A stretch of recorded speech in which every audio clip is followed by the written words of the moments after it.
to have that. I mean, what's the difference between them painting on a lawn and don't put sign? They'll get away with it because there's no ordinance. And it's just a slap in the face for me and all my brothers and sisters. Thank you. You're welcome. Thank you. Sir?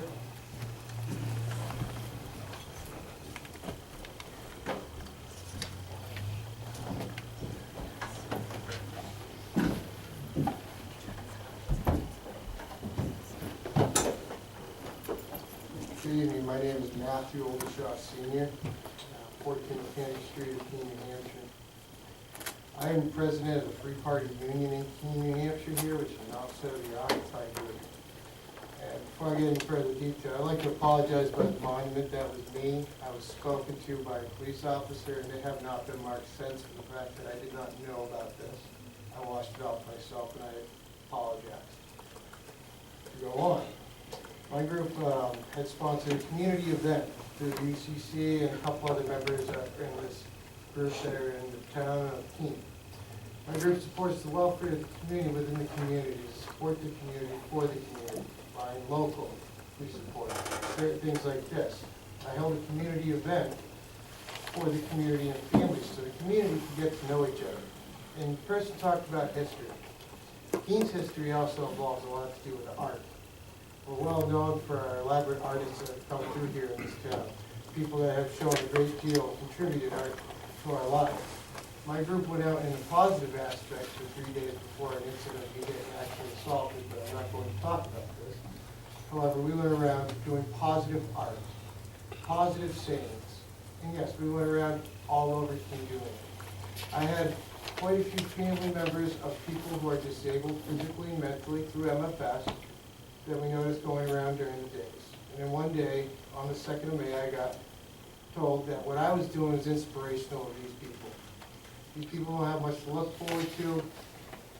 They can't even get them to go to Keene if they're lucky once a week. And for that, during that week of us going around doing inspirational chalk and artwork, and beautiful positive sayings, the lady said to me, you're an inspiration to these people, for they want to come to town, they want to see the beautiful artwork. And we've inspired 42 of these handicapped people through MFS that we've improved the daily lives of them just through art. So it gave me the opportunity to say, why don't we host a community event with some people in the community, get the community to know who people are and have children and families chalk some beautiful lives together. What a better way to get it together. Everybody can get together on music, people can get together on politics. Who is not to say people can't get together on art? And there's always a few bad apples that come about on this. There's always going to be a few people that are going to be redlined. As of my mistake for a monument, for an example, I was talked about it, warned, and I apologized, and I took care of it myself. Now, this should be enforced, granted. If someone's doing what he calls graffiti, I consider that offensive, as an offensive saying, or a middle finger say was drawn. I would find that offensive, and those people should be held accountable. However, if someone is around doing positive artwork, children get together with the UCC or any other church for that matter that stands behind, why can't we use this in a positive aspect to improve the nature of our town, like it did do? And I'm sorry there's groups out there that pinpointed my group as a different associate of someone else, and I got attacked for this. That was mislabeling, and nobody asked me what my group was doing. Nobody considered the fact to go up to the leader of this group and say, what are you, it's all 42 people in town getting together and doing? We congregated together, 42 random people, even an EMT off duty with his wife and daughter who saved my life, came together just to enjoy artwork. And in this type of aspect, I support it. And I don't think this should be enforced. Thank you. Oh, could you hold on 1 second? Councilman Manuel, a question? So I'm not clear, are you supporting an ordinance or No, not? I'm not supporting an ordinance. Okay, you're not, thank you.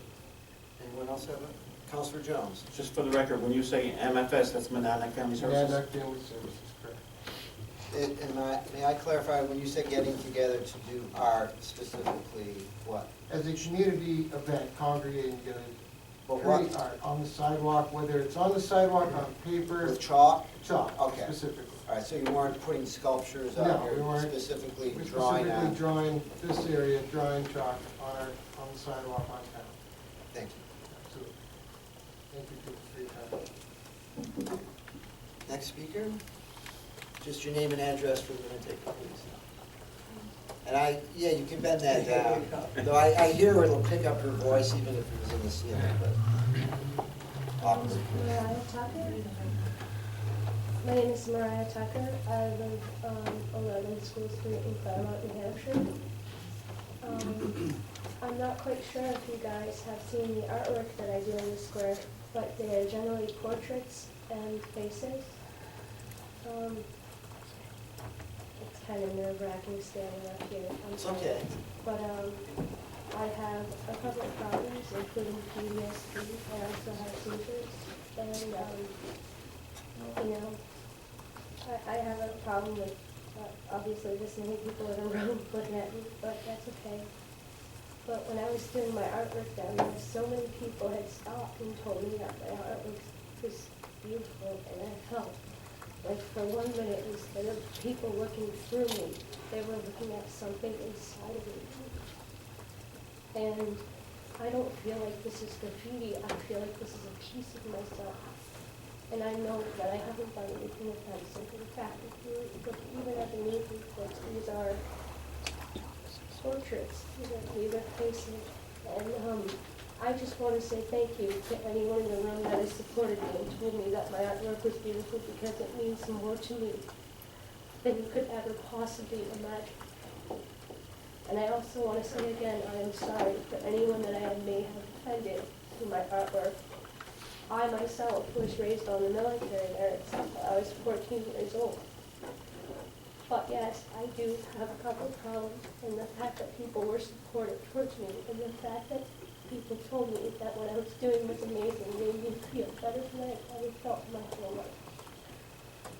And it hurts me very badly that people would think about this like it is trash or it is rubbish or it is graffiti. And sometimes when I'm drawing down there and these people are supporting me, I feel good, and then I see these people whiz by me in cars that scream at me, you scumbag, or get a job, or like this, that, or the other thing, not realizing why I'm doing it. And I'm not doing it because I'm a part of this group or that group. I'm doing it because it's something I can do well, and it's something that people appreciate, and I don't want to be looked through. That's all. Thank you.